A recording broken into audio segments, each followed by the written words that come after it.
హరే శ్రీనివాస మొదటి రోజు స్వామిని మేము ఇలాగ వజ్రాలతో పొదిగిన అలంకరణలు అయితే చూసామన్నమాట. తర్వాత స్వామికి అభిషేకం చేస్తున్నప్పుడు మార్నింగ్ ఉదయం వెళ్ళి అందరం కూడా చక్కగా దర్శించుకున్నాం మనసు నిండా.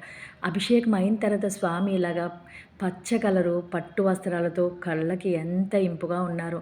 ఆ రాత్రి అయితే గనక దీపాలంకరణ సేవలో కూడా పాల్గొన్నాం అనమాట. మర్నాడు భగవద్గీత పారాయణం అయితే చేయడం జరిగింది. కోటి లేఖన యజ్ఞం రాసి సమర్పించి పీఠాధిపతుల చేతుల మీదుగా సర్టిఫికెట్ కూడా అందుకోవడం జరిగిందనమాట. స్వామిని ఏ విధంగా చూసినా కన్నులకు ఆనందమే. కన్నులన్నీ కూడా పండగ చేసుకున్నట్టే లెక్క. మనం గీతా మందిరం ఏం ఉన్న ప్రాంగణంలో ఎక్కడున్నా కూడా డిస్ప్లేలో పెద్ద పెద్దగా స్వామికి జరిగే ప్రతి గర్భాలయంలో జరిగేదంతా కూడా మనకి చూడవచ్చు. మనం బయట డిస్ప్లే అవుతూ ఉంటుందన్నమాట.